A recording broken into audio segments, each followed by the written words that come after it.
Teď budeme mít s životním prostředím kvůli Trumpovi a jeho zvolení ještě složitější. O životním prostředí se může bavit i člověk, který třeba musí jezdit každý den do práce autem, protože nemá jinou možnost, a i tak to může být environmentalista. Ať to dělají špinavě, radši ať to přiznávají, než aby se snažili jako lakovat na zeleno. Lidé nemají k ekologii vztah, míní greenfluencerka Rozárie Haškovcová.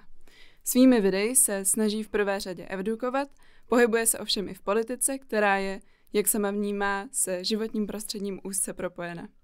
Právě Rozárie Haškovcová alias Zhluk Buněk je dnes v Celetné. Dobrý den. Dobrý den, děkuji, že tady můžu být. Posluchače z kampusu Hybernská vítá i Julie Šolcová. A Aiden McCready. Když tady Julča teda řekla v úvodu, že je podle vás politika a životní prostředí takto propojeno, jaký dopad na klima bude mít znovu zvolení Donalda Trumpa do funkce prezidenta Spojených států? Rovnou politologická otázka, analytická, tak na úvod nemám to stále dostudované, takže můžu o tom mluvit jenom z nějakého omezeného titulu studenta politologie. Ale nevypadá to dobře, protože vlastně my víme, že v tom bývalém minulém období prezidenta Trumpa, tak USA vystoupilo vlastně z Pařížské dohody, což je dohoda, která zavazuje v podstatě všechny státy světa k tomu, že míříme k nějaký klimatické neutralitě v nějakém horizontu a že se snažíme vlastně, aby to zvýšení té globální teploty bylo o nějakých 1,5 Celsia, maximálně 2 stupně Celsia. A vlastně Trump nyní znova jako říká, že by od té pařížské smlouvy znova odstoupil, protože mezi tím Biden prvním dnem in the office v úřadu, tak vlastně přistoupil zpátky k té pařížské dohodě. Takže už jenom tohle, přestože to je vlastně jako nějaká mezinárodní dohoda, tak už jenom to je nějaký symbol a znak toho, že to nevidí úplně jako téma, řekněme. On vlastně často říká, že změna klimatu je hoax, že to neexistuje, potom několikrát ve svém období nechával vlastně různé zákony, které umožňovaly těžbu něčeho někde, třeba v národních parcích, takže myslím si, že to rozhodně teď budeme mít s životním prostředím kvůli Trumpovi a jeho zvolení ještě složitější. Byla jste někde ve Spojených státech? Nebyla jsem. Tam já mám takový dojem, protože já jsem ze Spojených států, takže s tím mám trošičku zkušenost. Myslím si, že tam jde vedle tady tyhle ty exekutivní kroky prezidenta, které mohou mít veliký vliv na to, jakým směrem se ta země ubírá a i vlastně svým rozhodnutím ovlivňovat některé jiné země, které nejsou super velmoci, tak jako USA, tak je tam určitý podobný fenomén i na úrovni jednotlivce. To znamená, že tam se samozřejmě daleko více jezdí autem než tady, se tam spotřebuje daleko více plastů. Uhlíková stopa na člověka ve Spojených státech o 50% vyšší než tady v Česku. Jak lze tyhle návyky, protože my v Česku toho moc nezmůžeme, ale Spojené státy jsou naopak veliká země, jak lze tyhle návyky v jednotlivci v tom americkém třeba změnit? Tam je přesně podle mě, kde se naráží na ten problém té individuální uhlíkové stopy nebo té individuality, na který se často klade největší důraz, že vlastně no tak místo auta jeď tramvají a nepoužívej plastové sáčky a všechno se vyřeší. A tam je právě podle mě dobře vidět, jak těžko se to dělá, že člověk, pokud žije v místě, kde zkrátka je odkázaný na to auto a neexistuje tam jiná varianta, než tím autem jet a často, nebo četla jsem o tom rozhovory, nebyla jsem tam teda, a vlastně lidi, kteří tam žijou, že tam často nemají možnost jet jinak než tím autem a ta celá infrastruktura je okolo toho vlastně postavená. A v ten moment ten člověk, který by chtěl být sebe jako víc eko a udržitelný, tak nemá úplně jinou možnost. A chtějí být Američani? Já znám jako několik greenfluencerek amerických a vím, že vlastně všechny z nich auto mají a jsou z toho vlastně nešťastný, že by jako byli mnohem radši, kdyby mohli mít, já nevím, třeba vlaky nebo kdyby měli nějakou jinou možnost přepravy a nemají. Ale nemůžu mluvit za každého Američana, na to se jako nespecifikuju, ani, jak jsem říkala, nikdy jsem tam nebyla, ale myslím, že tam je ten limit těch individuálních rozhodnutí, že zkrátka pokud je tam ta infrastruktura tak postavená, že člověk nemá na výběr, tak tam těžko bude jako se snažit jezdit na kole, prostě pokud tam není chodník na to. Což se ale stěží změní za 10, 20, 50 let? No tak právě proto je potřeba těch exekutivních kroků těch prezidentů, kteří třeba nebudou tu změnu klimatu popírat, no. A co je podle vás teda nejzásadnější změnou, kterou můžeme jako jednotlivci dělat? No tak jít k těm volbám a nenechat zvolit Trumpa, protože přesně je to o tom, že třeba Bidenova administrativa schválila Inflation Reduction Act, což zní, jakože se věnuje inflaci, což do určitý míry je to prostě ekonomický balíček, ale je to vlastně zelený balíček jako náš Green Deal, akorát se jmenuje jinak, kdy to byly obrovské investice do obnovitelných zdrojů energie nebo třeba do inovací v oblasti letectví, abychom měli nějakou jako zelenější možnost létání. Tak přesně to jsou potřeba věci, které potřebují ty politici, nebo by bylo fajn, kdyby je dělali. A tam z naší pozice občanů je nejlepší prostě jít volit nebo dávat najevo těm politikům, co chceme a že nás to zajímá a že chceme mít lepší infrastrukturu, abychom nebyli odkázaní na auta a tak dále. Určitě. A když se odkloníme jenom čistě od voleb, tak v tom každodenním životě, co byste vytýčila jako ty nejzásadnější činnosti? Je to asi ta občanská participace obecně, že jo? Volby nejsou každý den, ale je to takový, že pokud někdo, takže mezi ty jako environmentálně lepší třeba jako aktivity, chování, může být třeba nejíst maso. Ale pokud někdo prostě chce ten svůj steak za každou cenu, tak ať ho klidně jí, ale ať probáhne k volbám a volí někoho, kdo jako nepopírá vědu. No. Takže jakoby pořád bych se vracela k tomu být občansky angažovaný, ať už to znamená volby, ať už to znamená třeba podepisovat petice, zajímat se o to téma, mluvit o něm, pokládat otázky třeba na své zastupitelstvo, jako ptát se na zastupitelstvo, proč tady nemáme zařízený nějaký efektivnější sběr třeba bioodpadu a tak dále. Takže to je prostě pro mě pořád na tom prvním místě. A potom, jak jsem říkala, z těch jako environmentálnějších věcí, tak může to být třeba nejíst maso, nebo méně létat, nebo nelítat vůbec, nebo právě jako nejezdit autem prostě trasu metra, když tam jede metro a tak dále. Tak to jsou asi takové klasické věci. Také, co se často v souvislosti s tímto tématem debatuje, je vliv celebrit, například samozřejmě Taylor Swift, jejíž uhlíková stopa je více než 1000násobná oproti běžnému člověku. Tak jak se vyrovnáváte třeba s tady tou, jako s takovými demotivačními fakty? Tak s tím se nedá asi úplně nic dělat. To je prostě jako realita a tak ten svět funguje, že prostě většinou čím je člověk bohatší, tak čím má větší příjem, tak tím víc emisí dělá. Většinou tady to pravidlo jako platí. A tam se toho moc dělat jako nedá. A vlastně já bych pak ale i rozdělila, že jako vlastně je asi jasný, že člověk jako Taylor Swift, která je světově známá, tak musí asi jezdit ve svém vlastním letadle, protože jinak by se nikam nedostala a byla by neustále obklopená fanoušky a i z bezpečnostních důvodů. Tak tím vlastně bych zase chtěla obhájit třeba politiky, když někdo říká, že se politici sjedou na COP, na ten summit vlastně třeba klimatický, tak je jasný, že vrcholní politici těch největších světových velmocí jako nebudou jezdit ekonomickou třídou prostě Ryanairu nebo něčeho, že tam je nutný držet nějakou bezpečnost a ochranu a vlastně pokud se na tom kopu, na tom summitu podaří jako domluvit, že třeba opravdu odejdeme od uhlí, tak je to mnohem víc, než že jakoby těch pár lidí tam přiletělo tím private jetem. Přece jenom to vysílá nějakou zprávu ve chvíli, kdy ti politici třeba nejsou ochotní, já neříkám ze Slovenska, ale říkám třeba tam v tom Beneluxu, nebo že jo, tak když se ani nejsou ochotní vlastně z takhle krátkých vzdáleností si třeba vlakem, tak to vysílá špatnou zprávu tomu občanovi a může to vyústit v to, že vlastně občan jim nebude věřit, že to myslí vážně s tím klimatem. To je prostě je to o nějaký míře, prostě podívat se na to, co je jako rozumný. Mě třeba moc překvapilo, nebo jsem z toho byla pozitivně překvapená z našeho prezidenta Pavla, který letěl, a teď já už nevím kam, ale bylo to na začátku jeho volebního období, že hodně cestuje vlakem a případně jako economy class normálně v letadle. Ale tak zkrátka chci zase vysvětlit, že vlastně možná než ten apel na ty jednotlivce a jestli ten jeden politik letí na ten summit, který vlastně může mít mnohem větší jako vlastně ten kost, když to celkově bychom udělali nějakou bilanci, tak třeba to, že tam vlastně byl, může udělat mnohem jako lepší efekt, než to, že tam jako letěl. Tak, že vlastně zase bych trošku apelovala na to, že nezasekávat se jenom na tom, koukat se na ty jako emise těch jednotlivců, protože je to prostě problematické, jak jsem vysvětlovala. Jo, určitě souhlasím a tak mě také zajímá, které kroky jsou tedy podle vás nejefektivnější v tom, abychom zatlačili na právě firmy, které mají mnohem daleko větší vliv.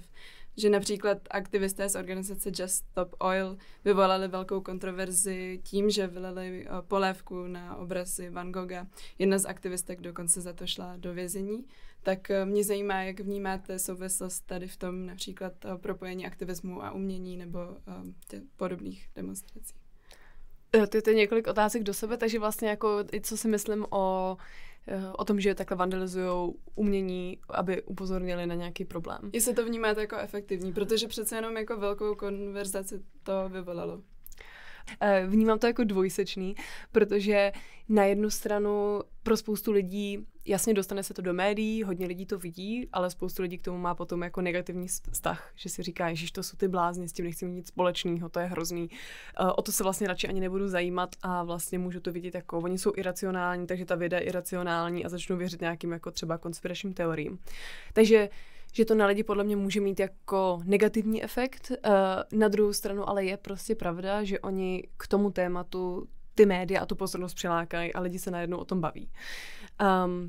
Ukazuje se, teď koncem zrovna na mě vyběhla nějaká nová studie, publikace o tom, že vlastně díky tady těm jako, řekněme, extrémnějším protestům potom se lidi víc přiklonějí k těm jako umírněnějším aktivistům a vlastně, že si řeknou, tyjo, to je hrozný, jo, ale tak tady tu si teda poslechnu, nebo tak jako... Tam posun toho Overtonova okna vlastně přesně, tom vnímání. Že oni si jako vyhraní vůči tomu tohle ne, ale tak jako teda poslechnu si někoho, kdo o tom mluví nějak jako, jak oni by řekli, asi méně radikálně, nebo méně nějak emocionálně. Takže myslím, že to je prostě dvousečný, že já rozumím a zároveň rozumím jim, proč oni jsou jako frustrovaný a chtějí prostě udělat nějaký radikální akt, ale sama bych nebyla rozhodně ta, která by to jako dělala nebo nějak podporovala a nějak tomu tleskala, ale prostě rozumím tomu a myslím si, že to asi v rámci aktivismu má svoje místo. Ono se právě v souvislosti, právě se Just Stop Oil také hovoří o tom, a jsou to zatím spíše konspirační teorie, něco takového potvrdit je běh na dlouhou trať, ale že přijímají i peníze z Ruska. Právě za to, aby tady těmihle extrémními činy do jisté míry znehodnotili celý ten aktivistický, taky použiju anglicismus movement teda. Vy si to nemyslíte, že tam zatím můžou být i takové motivace, protože je jasné, že Rusko nechce, není pro Rusko strategické, aby Evropa přešla na zdroje obnovitelné energie. Přijde mi to spíš jako konspirace, jako nedá se to asi vyloučit, ale nevím, to si fakt nedokážu jako tipnout, odhadnout, ani se o to za stolik jako nezajímám, abych k tomu mohla mít nějaký názor. My jsme mluvili teda o letech létání Taylor Swift, létáte vy? Někdy ano. Cítíte se špatně kvůli tomu? Tak nejsem z toho nadšená většinou, tak prostě vnímám, že to je jedna z těch věcí, že pokud bychom to přepočítali na individuální emise a nějakou individuální stopu, tak je to jedna z těch nejvíc jakoby v uvozovkách škodlivých nebo pro klima škodlivých věcí, co může... Létání jako klasickém letadle v ekonomii. Jo. Protože to právě vychází, že lépe v přepočtu na osobu, respektive v ideálních podmínkách, čili v plně obsazeném letadle, než třeba jízda autem.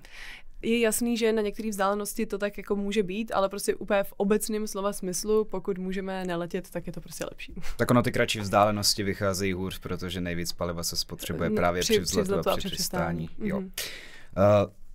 Na druhou stranu je to častá kritika, se kterou se potýkají aktivisté, zejména na sítích, jsem si jistý, že se s ní potýkáte i vy, ve smyslu, proč když se snažíte zachránit klima, proč létáte, proč používáte mobil vyrobený v Číně a dovezený přes půlku světa. Jak se s takovou kritikou můžete, jak takovou kritiku vlastně odštiťovat? Jak na ní odpovídat?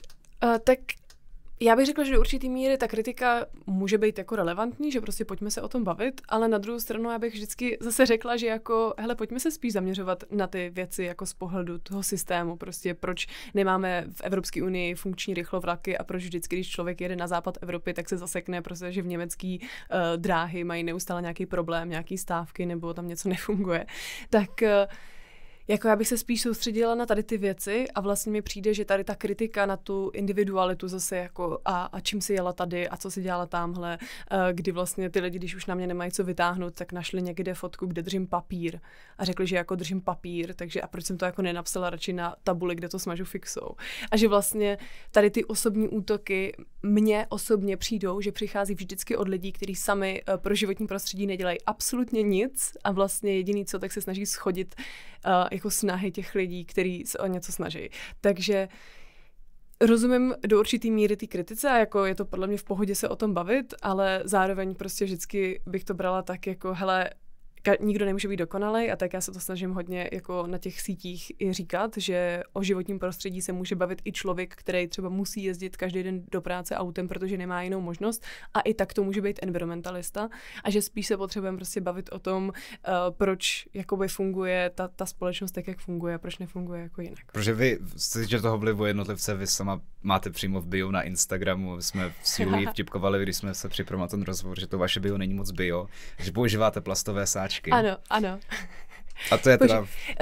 To bych řekla, že je tak jako podle mě hlavní sdělení toho mého profilu, že pojďme se bavit o environmentální politice, to znamená, jak můžeme měnit tu politiku tak, nebo měnit jakoby skrz tu politiku tu společnost tak, aby fungovala udržitelně a nemusí být každý jeden člověk prostě dokonalý environmentalista, aby mohl hlasovat pro environmentální zákony.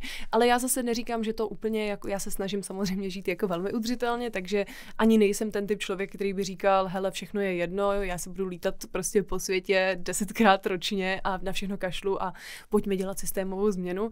Prostě si myslím, že to jde jako ruku v ruce, ale že není potřeba to přehánět, protože spoustu lidí to potom od toho odežene.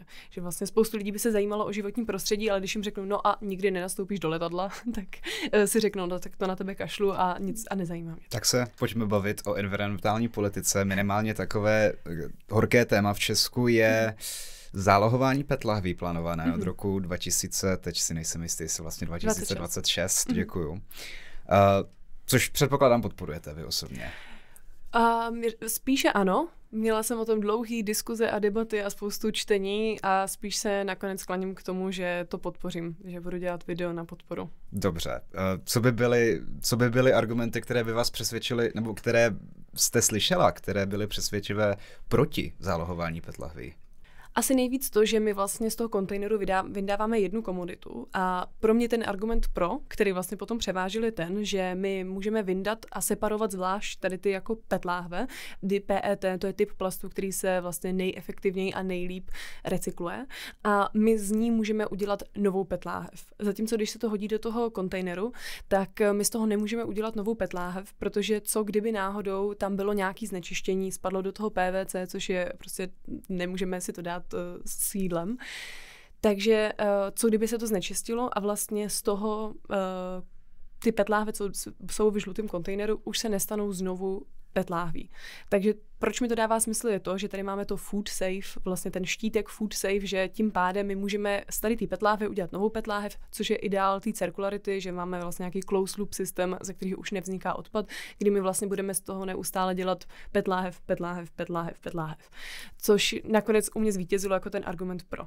To, co je pro mě jako proti, je vlastně to, že co s tím zbytkem, že jo? Tak tam zůstanou ty kelímky od jogurtu, ze kterých stále se bude dít spíš downcyklace nebo v nějakém ideálním případě nějaký typ jako recyklace, tak to je pro mě tím argumentem, kvůli kterému pořád tak jako váhám, ale když si to prostě celý analyzuju pro a proti, tak stejně jsem jako spíš pro.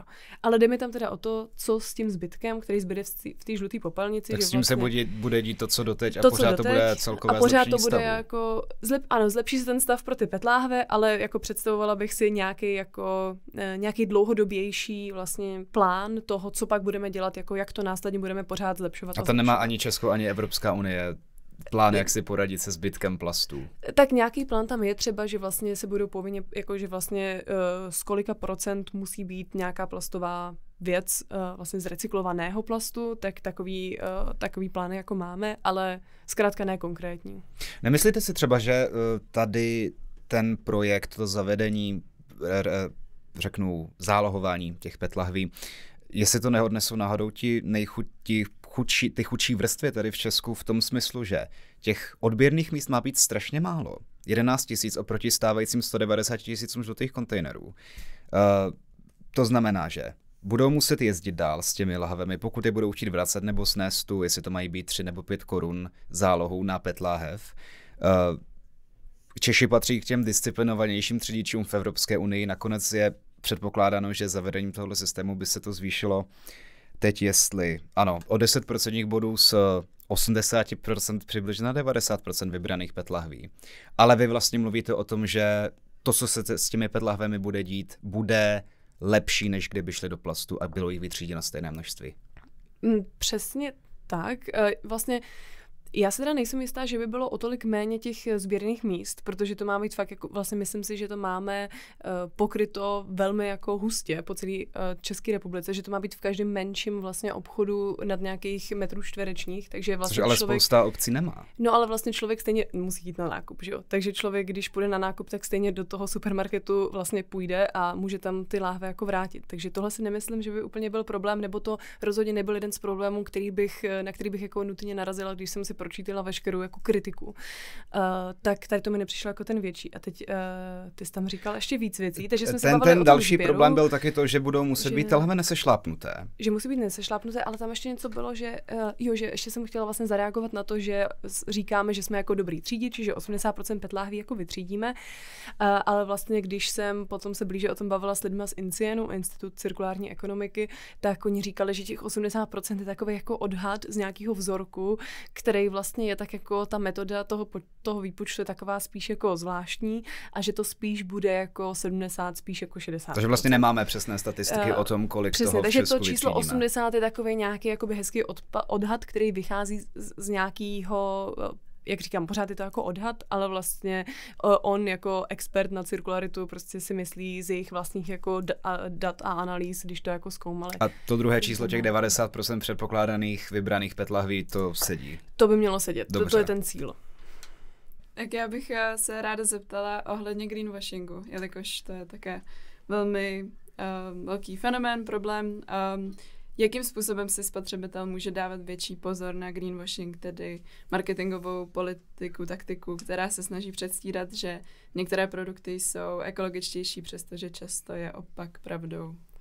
Tohle je hodně těžký a myslím, že to spoustu lidí potom následně jako odrazuje právě od té snahy třeba nakupovat a chovat se udržitelně, protože na něco naletí a pak zjistí, že to byla blbost a řeknou si, no tak já už se nebudu snažit, prostě to je blbost. Takže mě to hrozně rozčuluje, když to firmy dělají, že ať to dělají špinavě, radši ať to přiznávají, než aby se snažili jako lakovat na zeleno. Je to těžko poznatelný pro člověka, který se tomu prostě nevěnuje, že pro mě, když se v tom jako pohybuju každý den, tak je to pro mě na první pohled vidět, prostě tohle to je úplná blbost.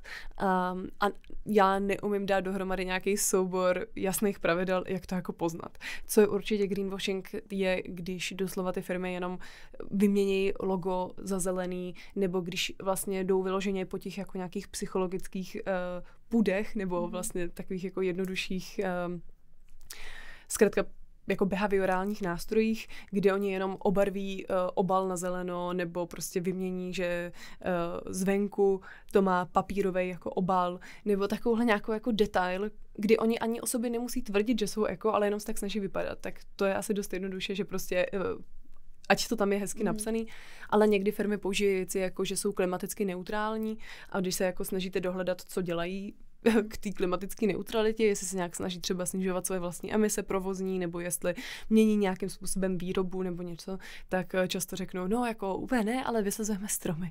A to je pak jako totální greenwashing, že jako OK, vysazovat stromy asi není nutně jako špatný, ale rozhodně to neoffsetuje. Není to něco podobného, jako je ten offset, když si třeba kupujete právě letenky, tak nebo Flixbus to má, tak tam máte v košíku možnost si přidat těch pár korun.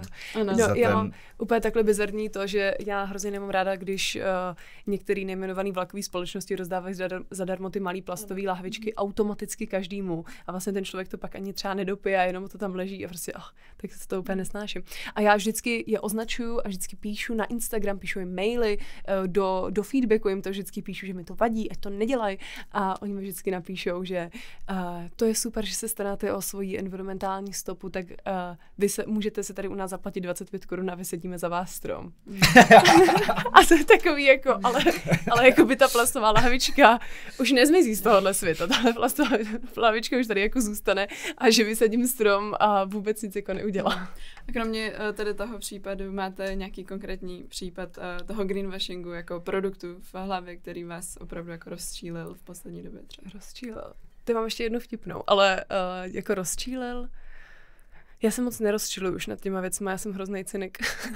Ale tak asi mě štve třeba H&M nebo některé fast fashion firmy, které vlastně se snaží vypadat zeleně a mě na tom nejvíc mrzí, když mi pak píšou ty moji sledující jako vlastně zmatený, že vlastně i když sledují ty moje videa a jakoby snaží se fakt si ty věci ověřovat, tak je to pro ně těžké to rozpoznat a to mě pak jako hrozně štve, když to udělají tak dobře, že to jde hrozně špatně poznat, no. Rozumím. Vy jste i v jednom z vašich videí mluvila o tom, že vlastně ačkoliv je rozdělení podle pohlaví nějakým způsobem zjednodušující, tak podle studia od Mintelu z roku 2018 se snaží žít udržitelněji oproti předcházejícímu roku 71% žen oproti 59% mužů. A tento jev se nazývá Eco-Gender Gap. Tak jakými kroky podle vás můžeme ve společnosti vzbudit větší zájem o udržitelný způsob žití i u mužů? A třeba čím si myslíte, že to je? Snažím se o to hodně. Podařilo se mi vlastně zvednout počet svých sledujících z 10% mužů na 20% mužů, takže na to jsem velmi pyšná.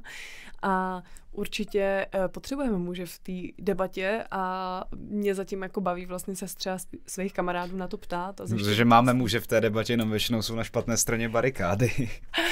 Tak asi bych je neházela, jako že většina je na špatné straně barikády, jako já znám spoustu skvělých mužů a vlastně spoustu mých kolegů jsou muži, kteří dělají super práci, takže nejde generalizovat samozřejmě. Myslím si, že já zatím to dělám tak, že se ptám mužů vlastně ve svém okolí na jejich jako názory, snažím se je vlastně chápat, ten jejich přístup třeba k tomu. Myslím, že pro spoustu mužů může být zajímavý nějakým způsobem se na to dívat třeba technicky, což právě si myslím, že jsem posledních několik videí měla víc technický, což přivedlo právě docela dost mužů.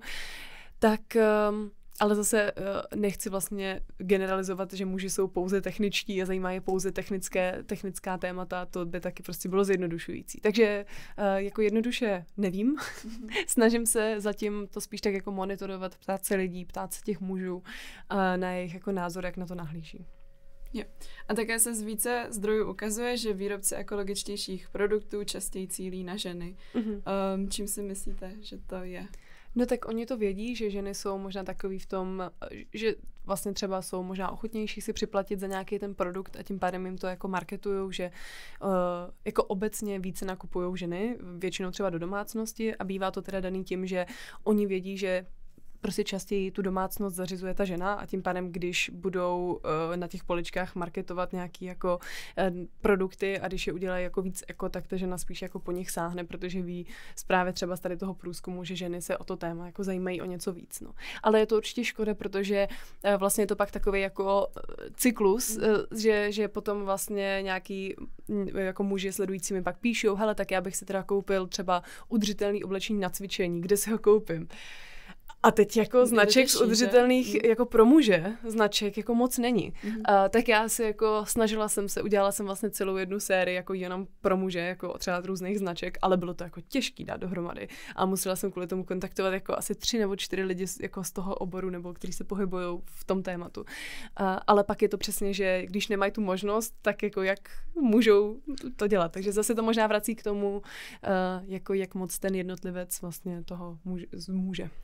No, nehraje v tom taky do jisté míry roli to, že teď si zase dovolím generalizovat, ta jízda silným autem, steak, že tyhle ty věci, tak ty jsou, které jsou právě vnímány jako typicky maskulinní, tak se příliš neslučují s ekologickým životním stylem.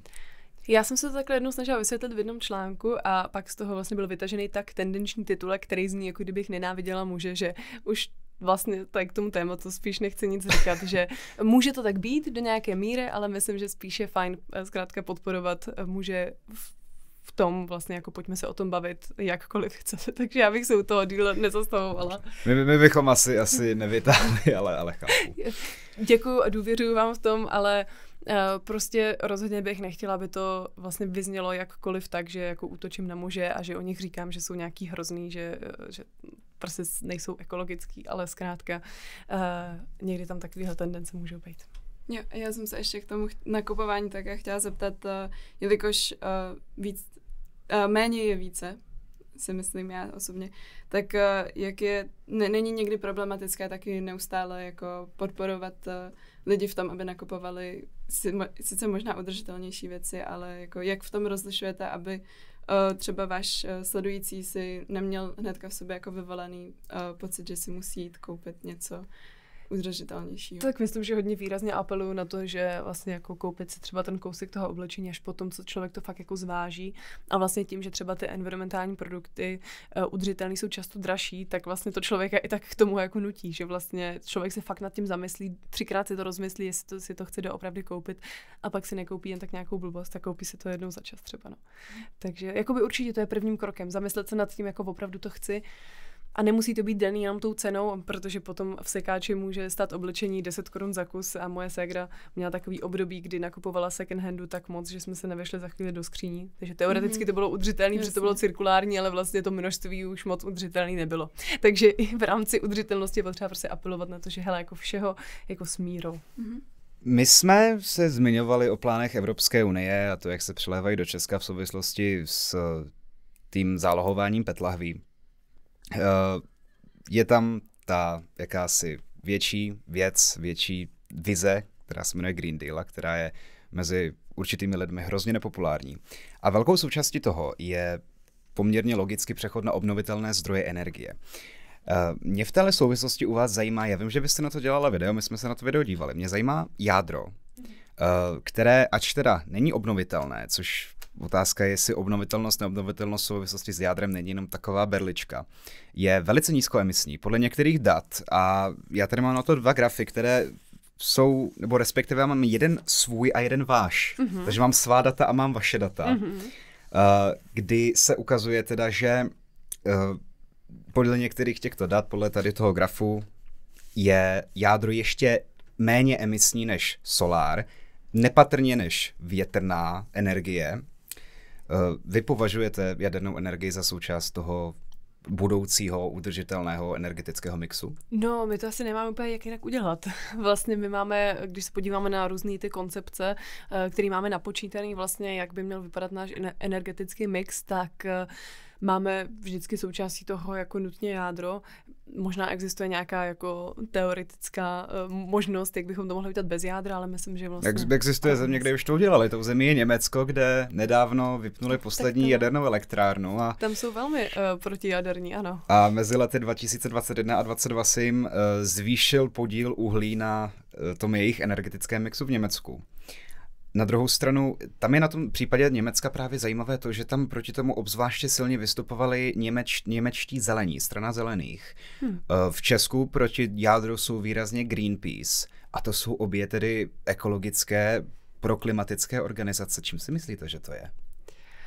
Tak je to asi o tom, že myslím, že v Německu je do nějaké míry možná ten strach z nějaký tý jako katastrofy jaderný, protože já jsem pracovala nějakou dobu v Rakousku a vlastně kdykoliv jsme se tam bavili o energetice, tak tam každý řekl, no a vy Češi, vy furt chcete stavět ty jaderné elektrárny a to je hrozný a že oni se toho bojí a že jsou hned vedle a že co doby to bylo v Rakousku. V Rakousku, což jakoby není to Německo, ale tak vlastně setkala jsem se s podobným názorem i v Německu, tak vlastně myslím si, že mezi lidma tam může být tady ten nějaký jako strach prostě z nějaký tý jaderný havárie, že se toho fakt bojí.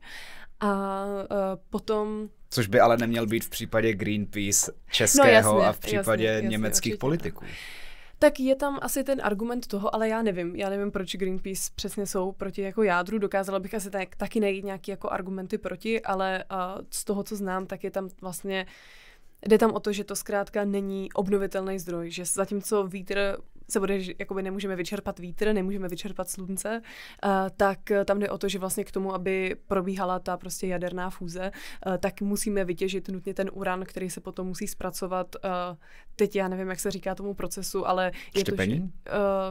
No, ještě tomu před zpracování, než se začne pálit, tak to taky nevím. Tak se to vlastně vytěží někde, často zase jakoby v hrozných podmínkách, převeze se to přes celý svět, pak se to nějakým způsobem teda jakoby ošetří, nevím, a následně to vlastně používáme pro to jádro. Ten odpad, který toho vzniká, je jako minimální oproti uhlí, to je jako jasný, ale myslím si, že to je asi ten jako apel a ta častá kritika a vlastně to jsou i rozdíly mezi těma grafama, si myslím, protože vlastně takhle, tohle to samozřejmě není můj obor. Že tam není celý ten lifespan vlastně ten life cycle, že tam vlastně se do toho to nepočítá. Když máme tady takže 117, což je ten váš, a máme tady 6, což je ten můj, což tady je v tomto případě 6 gramů a tady je 6 tun, ale je to na ekvivalentní jednotku převedeno. Takže ta číslovka 117 je kvůli tomu, že se ten uran těží a pak se převáží, kdežto těch 6 tun by bylo. A je do toho započítaný i co se s ním děje potom vlastně, co ho využijeme, ale já nevím, jaká je metodologie, prostě výpočtu tady toho grafu, nevím, z čeho to vychází, z jakých dat, ale vlastně je to mimo moji expertízu. Ty zdroje vám pak hodně můžeme poslat. Jasný, já to nestuduju, nestuduju fyziku, ale jasně. Já jsem to video připravovala s Oldřichem Sklenářem, což je analytik AMO, se kterým jsme to vlastně dávali dohromady a on říkal, hele, radši použij ten graf, kde je ta emisní stopa jako vyšší, protože právě tam říkal, že ten zdroj je jakoby v pořádku, že tam se do toho skutečně počítá jako celý ten life cycle assessment, takže to bylo na jako jeho doporučení, že bych tam měla použít spíš ten graf a vysvětloval mi to právě tady tím způsobem, že tam jde o tu těžbu a vlastně i myslím, že taky apely na to, jako co budeme následně dělat s tím jako jaderným odpadem, že existují nějaký pilotní projekty, co s tím můžeme dělat, ale myslím si, že častou kritikou je právě i to, že vlastně vzniká nám odpad, který je velmi jako radioaktivní, nebezpečný, nemáme s ním co dělat a bude ho vlastně víc a víc, čím víc budeme mít jaderný elektráren. Jak se s tímto všemi těmito negativními zprávami vypořádávat? Nejen o jaderných elektrárnách. Přesně tak, jakoby trápí vás někdy environmentální žal? Trápí, samozřejmě. Já jsem ho asi nikdy neměla takovým tím způsobem, že bych někde byl nějaký potůček a následně jako vyschl kvůli změně klimatu, nebo že by prostě zmizel nějaký les. Takže tady ten jsem nikdy necítila. Poprvé před měsícem, kdy nám začali stavit vedle domu a pokáceli vlastně jako les vedle nás. A to bylo plánovaný, to není jako nelegální, ale to jsem cítila takový ten environmentální žal, jakože já tady s těma stromama v úvozovkách žiju prostě už 15 let a teď najednou už tam jako nebudou. Ale jako jinak ten environmentální žal cítím spíš jako nějakou frustraci vůči tomu, že jsem ten malý člověk, který je z malé republiky, který je z malé Evropské unie oproti tomu jako zbytku světa a pak člověk vidí, jak si v Americe zvolili člověka, který prostě popírá vědu a my s tím nemůžeme vůbec nic udělat. A to je prostě hrozně frustrující, takže určitě se s tady tím jako žalem nebo úzkostí jako setkávám. Jo. A kde je například v České republice možné hledat odbornou pomoc, která se s psychickými problémy spojenými s ekologickou krizí zabývá? To nevím. Tak asi jako linka bezpečí může být jako nějakým prvním krokem, kde člověka připojí někam dál, ale já jsem to řešila úplně s klasickou jako psycholožkou, neměla jsem jako environmentálně zaměřenou psycholožku, tak myslím, že to je jako klasická pomoc odborná. A v rozhovoru pro Econews jste zmínila, že máte roční cíle na to, kolik se snažíte dosáhnout ročně, teda sledujících. Máte vysledované, která videa vám jich nejvíce přináší? Mám, samozřejmě.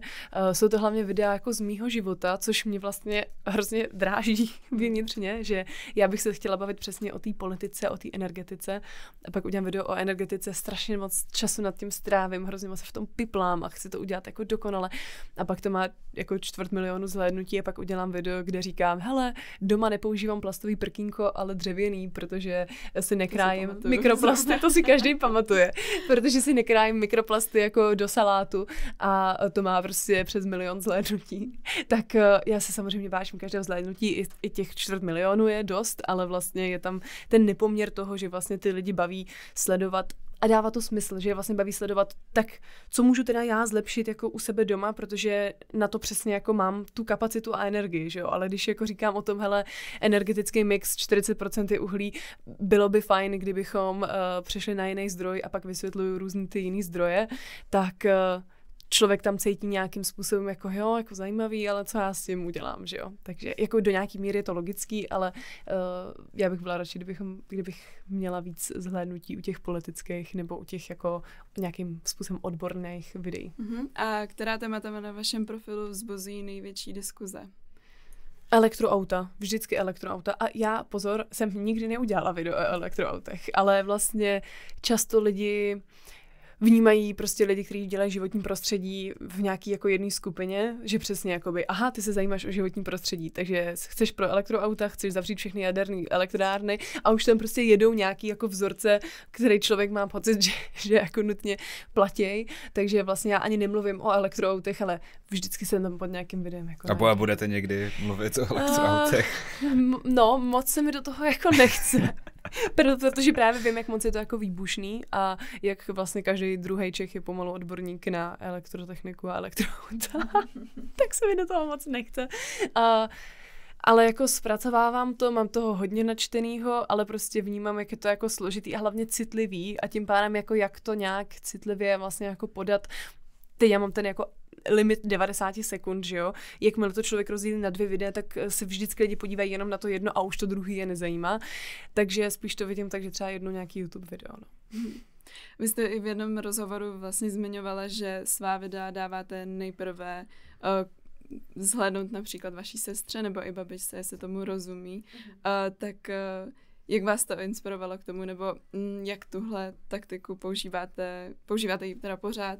No. Jo, já se jako hodně snažím, aby zkrátka ty videa byly fakt jako přístupný všem, že jako přednášek veřejně přístupných o tom, co je to klima, anebo jak funguje jádro, je na internetu spousta, ale člověk si to prostě jen tak nepustí. Takže tím mým cílem je zaujmout úplně každýho, kdo v životě neslyšel o tom, co je to nějaký klima, co je to nějaký CO2 a říkat ty věci tak jednoduše a tak jako lidově, hospodsky, jak to jenom jako jde, tak to jako osekat na ten jako základ a vlastně, že si říkám, že třeba toho člověka to bude zajímat a řekne si ty wow a pak mám dole prostě seznam literatury, jak v syllabu prostě, že jako zaujal si tohle, tak a teď si tam jdi jako podívat na tu přednášku. Takže snažím se to fakt mít jako úplně super jednoduchý, osekaný, aby tomu rozuměl fakt úplně každý bez kontextu.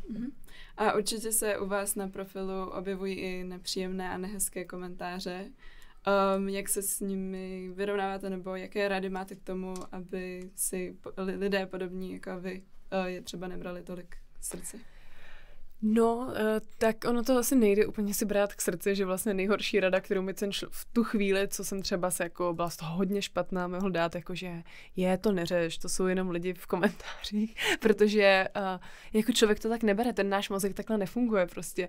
Samozřejmě, že se to člověka jako dotýká a zvlášť mně nejde tolik o ten jako hejt, že kdyby mi někdo říkal prostě máš hrozný odstátý uši nebo prostě hrozně ses oblíkla, tak mě to je úplně jedno prostě, že v tady těch věcech mi to nevadí, ale co mě prostě mrzí je, že pro mě to téma je fakt strašně jako důležitý a když vidím ty lidi, kteří píšou nesmysly úplný, nějaký jako až konspirace, dezinformace, nebo když ty lidi píšou, no a mě je to úplně jedno, ať si třeba chcípnou prostě v těch fast fashion firmách, hlavně, že já chci mít to oblečení, tak pro mě je to úplně jako strašná bolest, že takhle někdo může přemýšlet a že je někdo takhle zlej.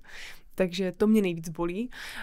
Ale já jsem hodně trpěla třeba poslední půl rok. Já jsem byla ještě na Erasmu, kdy jsem byla sama prostě v pokoji tam v bytě, kde venku neustále pršelo, takže se nedalo moc nikam chodit. Doplním, že jste byla v Leidenu. Byla jsem v Holandsku, přesně tak. Takže to bylo takový jako velmi depresivní počasí, smutný a do toho do mě prostě lidi šili a já jsem tam byla že úplně sama. Tak to pro mě bylo hodně těžký období a strašně moc jsem se z toho hroutila. Poslední dobou už jsem si na to prostě zvykla. Já si myslím, že to je fakt časem, že člověk se na to zvykne, už je mi to jedno. Naučila jsem se to vnímat trochu s odstupem, že přesně ty lidi často vůbec nemluví na mě, že oni si často ani nepustí to celý video, ale vadím jim já, jakoby nějaký, že ve mně vadím koncept aktivisty. Ano, třeba, že jim vadím jako archetyp, že jim jako vadí, že o tom tématu vůbec mluvím, že jim jako vadí, nebo že přesně slyší mě a hnedka si do toho jako projektujou někoho jiného, že jako aha, to je ta, která mi propichuje pneumatiky prostě na parkovišti, že jo. Nebo cítí nějakou vlastní zodpovědnost, že se nestarají. Přesně tak, takže jako by jsem se to naučila brát tak, že ty lidi často jako nejdou po mně a pomáhá mi třeba si občas s někým jako psát díl, že jsem jako aha, takže tebe trápí jako tohle, tak nech mě vysvětlit, proč já se to takhle myslím a teď vlastně já to jako rozepisuju a ten člověk postupně jako nakonec se ukáže, že on jako nemá žádný argumenty, nemá vůbec žádný ani svoje vlastně jakoby myšlenky nebo názory na to téma, což mě prostě pomáhá. Takže, věnujete takhle zpátky energii lidem? Určitě, jako hodně odpovídám. Povedlo se vám někdy nějakého takového názorového odpůrce, řeknu, přesvědčit, shodnout se s ním na něčem? Občas jo, ale je to spíš jako dlouhodobě, že třeba ten člověk mě už jako vidí po několikátý a už po několikátý spolu máme diskuzi, kdy jako vidí, že já jako neútočím zpátky, že jako odpovídám konstruktivně, že se snažím být jako milá a ten člověk pak už najednou jako tyjo, aha, tak OK, no, tak to máš asi pravdu. Takže někdy jo, anebo když to jsou lidi, kteří mě sledujou a nesouhlasí se mnou, tak časem jakoby často třeba taky mi řeknou, tyjo, tak to jsem jako říkal blbost pěknou, teď vidím, že to máš jako obhájený a že to máš jako odzdrojovaný a že to vlastně si necucáš z prstu. Říká greenfluencerka Rozárie Haškovcová. Díky, že jste byla hostem Celetné, díky za váš čas. Děkuju. Loučí se Aiden McCready a Julie Šolcová. Příště naslyšenou.